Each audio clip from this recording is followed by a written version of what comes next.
Hello and welcome to Poor Unfortunate Podcast.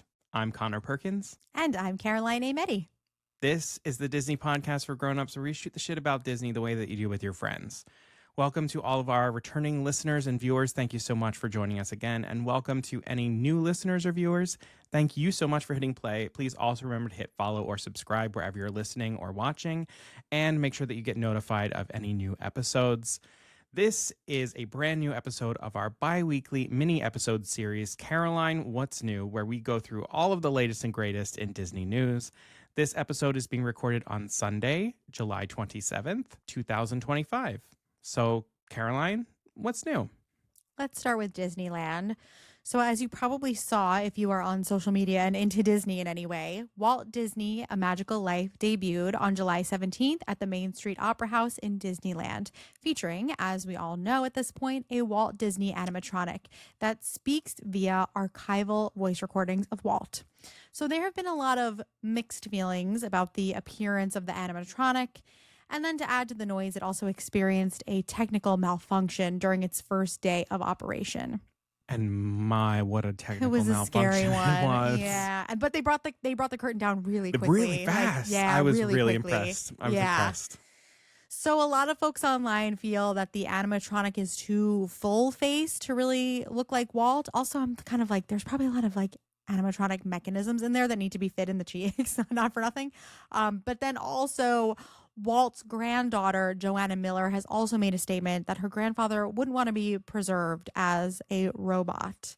So lots of talk, lots of noise around it. I'll be interested to see what more folks have to say as it continues operation and more people visit Disneyland and see it over the summer. Herbie and the Fantastic Four have arrived in Tomorrowland, and they are meeting guests in pairs in their own special area. Herbie appears on his own, but if you want to meet them, they're there. They look really amazing. And Disney also teased 2 new villain additions to this year's Oogie Boogie Bash. It seems like they will be Syndrome and the return of Maleficent. I didn't know Maleficent wasn't there for a little while. This feels very necessary to me. Yeah. The comments on social media, though, really have me wishing for Yzma, Vanessa, even Magnifico. I was like reading the comments when people were guessing who it is. I'm kind of into all of those. I know a lot of people aren't super into Magnifico, but like, how cool would Vanessa be? Vanessa would be cool, but also Magnifico's, people may not be into it, but I feel like the setup that they would do for him would be really cool. Yes, agreed. Speaking of Halloween, Disneyland also revealed the sippers and popcorn buckets available for the 2025 Halloween season, and they're good. They're really good. I found them out first from Conor because he texted one to me. So we're talking a stunning Dante sipper. So good. Then there's the Cusco's Poison Sipper, which I found out is a magic key sipper. And it's incredible.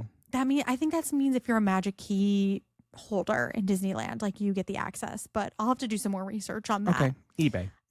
Yeah.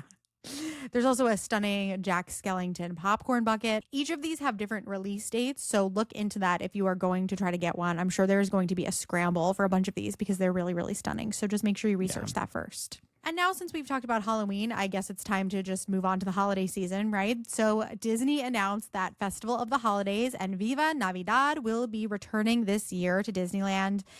And another really cool themed meal will be debuting at Storytellers Cafe, which we talked about in our last Caroline What's New. So they have a great one coming for the fall season.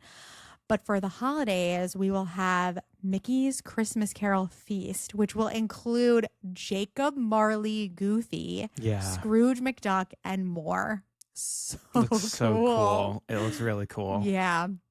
So the holidays kick off in Disneyland on November 14th.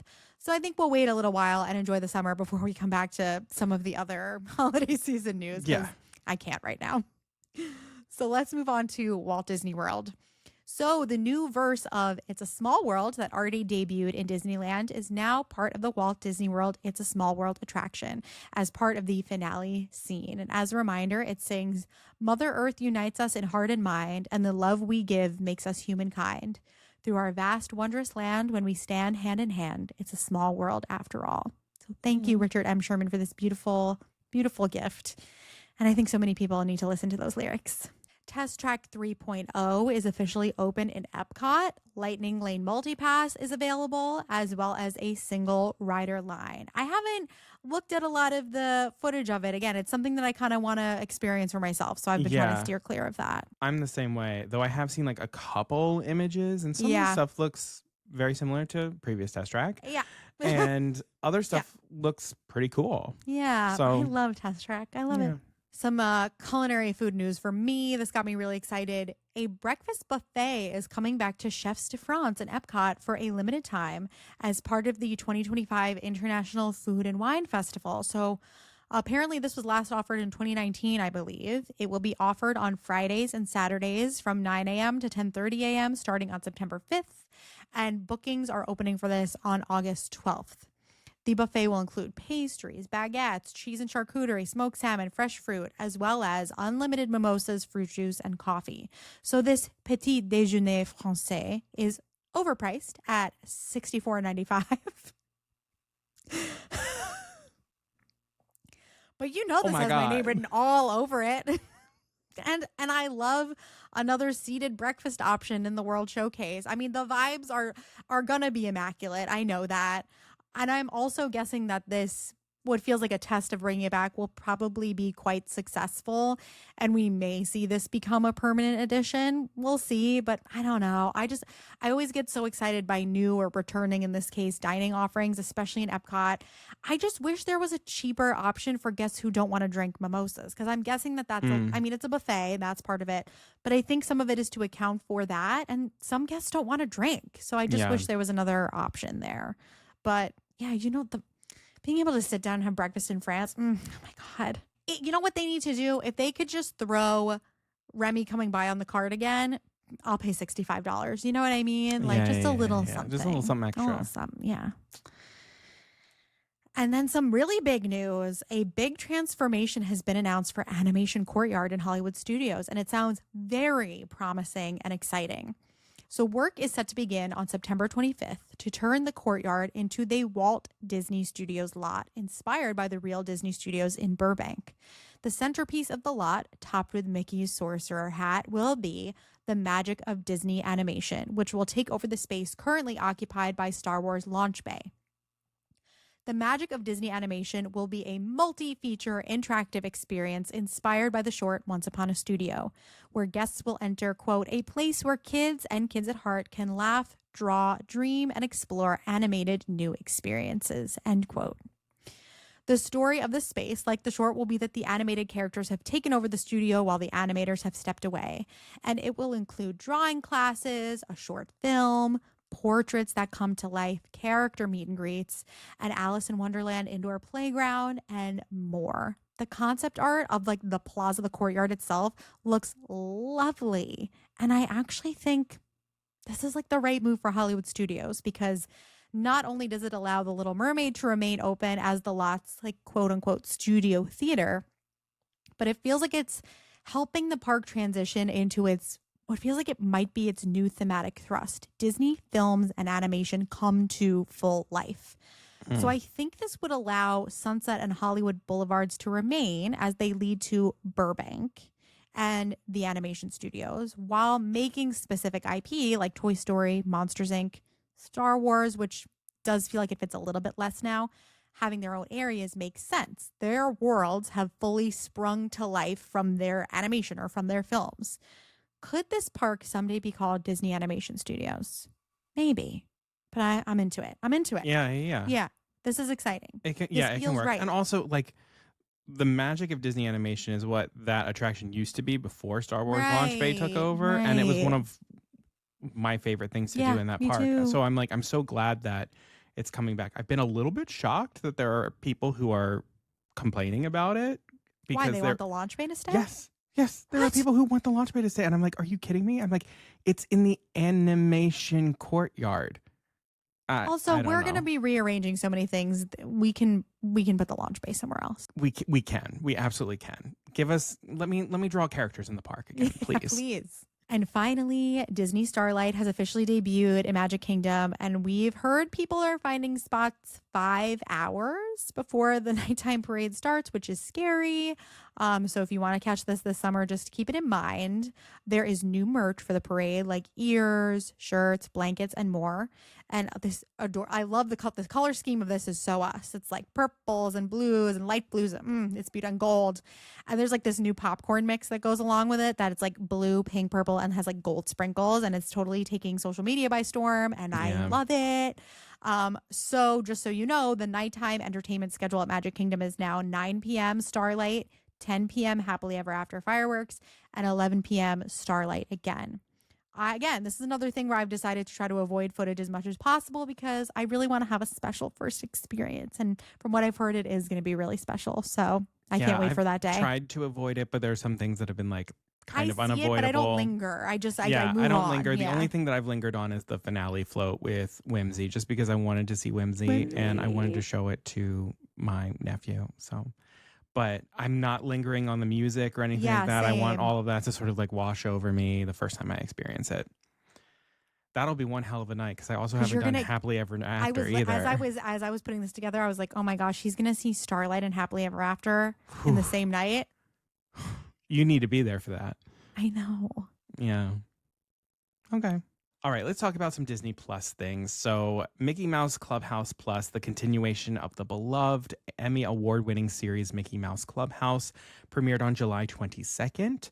This new series brings back the same spirit of fun, songs, laughs, and characters, while also introducing new characters like Little Helper, a handy helping friend, Duffy the Disney Bear, Mickey's trusted teddy, and amusing additions to the clubhouse like the Laughing Loft and the Wacky Tube.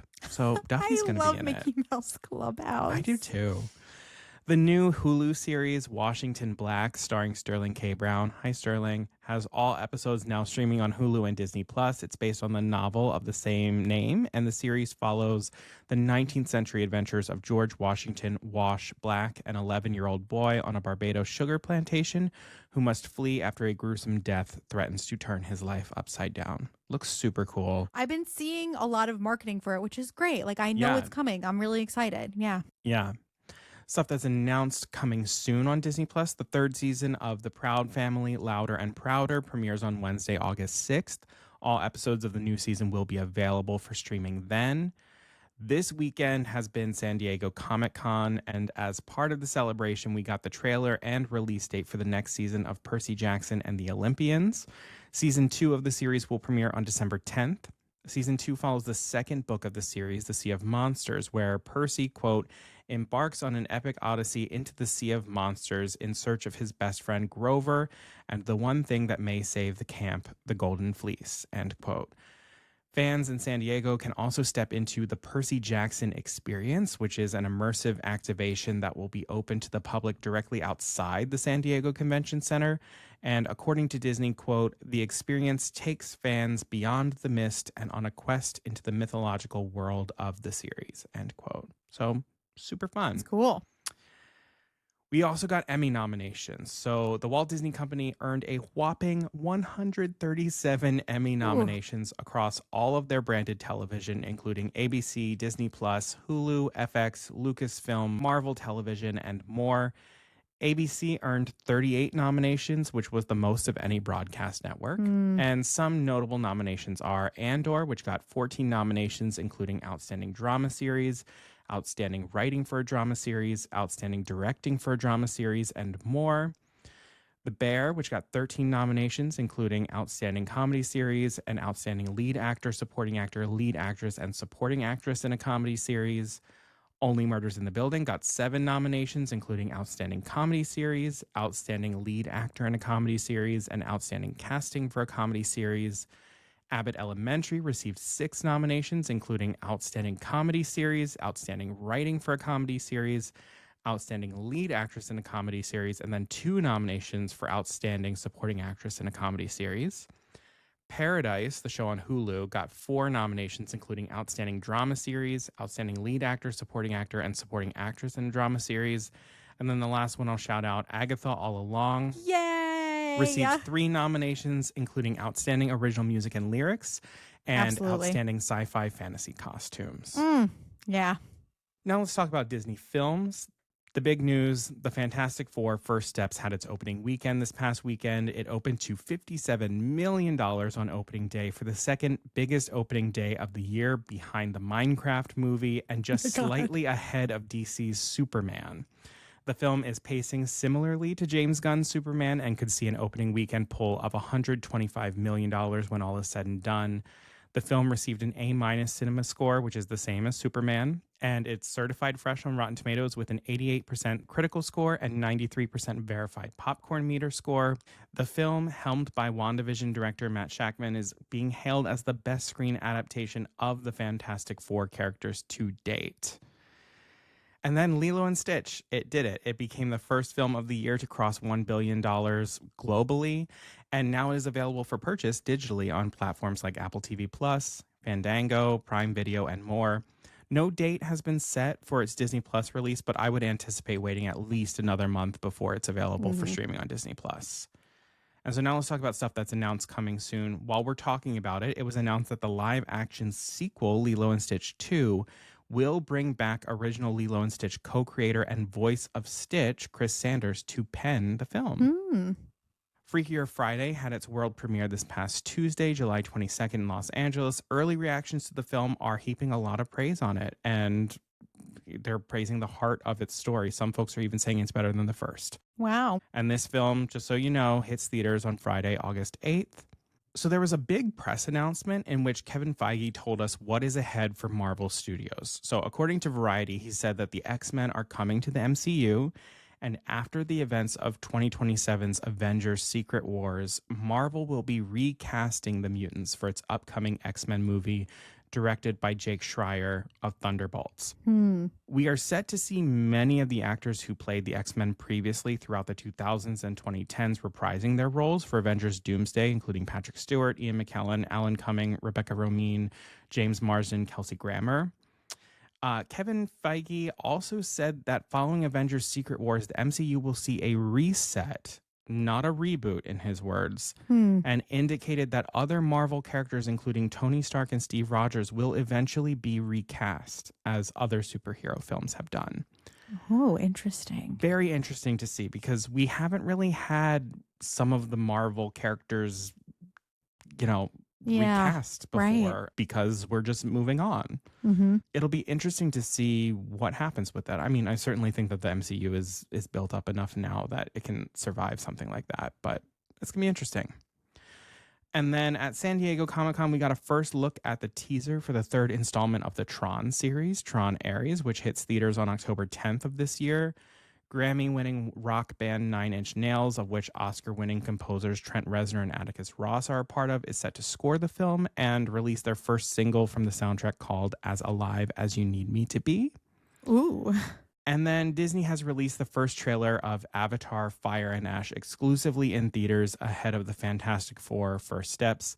Footage of the trailer has been steadily leaking online, and people are praising the trailer, saying that somehow James Cameron has created visuals on another level with this film and expectations that it's going to be the most epic film of the year. So Avatar: Fire and Ash, that's going to be released in theaters later this year on December 19th.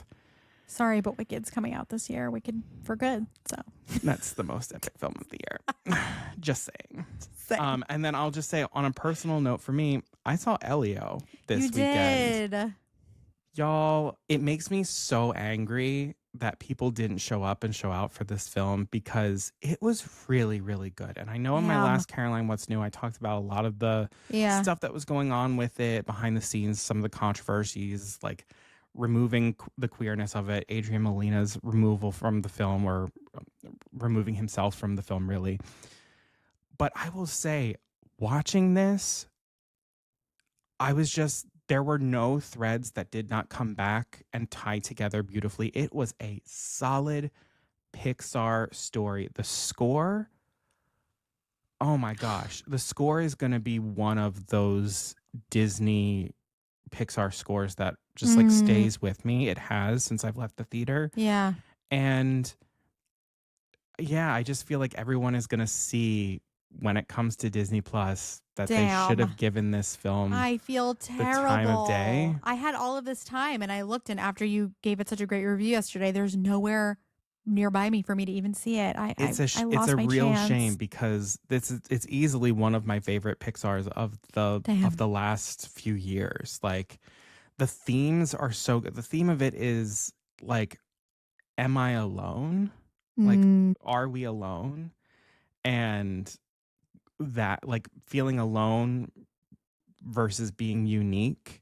And it's really, really powerful. And some of the queer themes that were originally there, yes, I can see how they've diluted them down and sort of made them a little bit more universal, but they're there. Like, they're still there.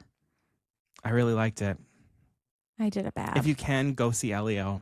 Okay. Go for me. Yeah, I cried. Let's wrap this up. The Beauty and the Beast National Tour will be making its way to Minneapolis next week, running at the Orpheum Theater from August 5th through 17th before moving on to Buffalo, New York for a run from August 20th to 24th at Shea's Buffalo Theater. So you should totally visit beautyandthebeastthemusical.com to see when it comes to a city near you. Do it. Do it. Caroline's going again. He exposed me. I was wondering if he was going to. I was going to expose you. Yeah, you're going again. I'm going again. So if there's anything that you want to see merch-wise, because a lot of people online, when we quickly film the merch, wanted to see more, let us know, because I will get that footage for you. And then finally, speaking of merch, actually, I haven't done a little bit of a merch roundup in a bit. And you should totally go check out the Haunted Mansion merch that has dropped on DisneyStore.com. From apparel to decor, it's really good. And while you're there, there's actually a lot of good stuff happening on DisneyStore.com right now. There is an established 1987 collection that is inspired by the original Disney Store. Like, there's like a tote bag, there's a shirt that's like 80s Disney Store vibes. Oh. So good. There's a classic toys drop that, if you are around our age, will totally remind you of your childhood. If you have any young kids in the family, maybe you want to start, I can't believe I'm saying this, you want to start your holiday shopping early. There's some really cute stuff. Wild. And there's some really awesome Disneyland 70th merch too. Also, Conor just scored a piece of merch online that I think he should tell you about. Since you exposed me, I'll expose you. Okay. Tell people what you bought. We're going to see when it gets here, but I got one of the Pop Mart Mickey and Friends blind boxes. The, like, basically the Disney Labubus. Yeah. And damn you. It's coming this week. Yes. I got it from a reseller because I don't have time to go through all those blind boxes. Absolutely. I'm hoping that this is an authentic. But I got a Donald because I needed the Donald. You did need that. You did need that. And you so kindly offered me the Daisy as well. But I need to be a good girl. I can try and pick up a Daisy. And she would have looked really cute on the shelf behind me too. But she would. I'm probably gonna see yours and really want one because that's what we always do. We always get jealous of each other. Damn you for that. But I'm so excited that now when we buy stuff like this, we can actually show it to people. Yeah. That's really fun. Yeah, so I can't wait to see it. I'll show you my Donald Labubu when it comes in. Wow. Okay. Well, that's going to do it for us for this episode of Caroline What's New. Thank you so much for listening and for watching. Please remember to hit follow or subscribe wherever you're listening or watching. Ring the bell for notifications on YouTube.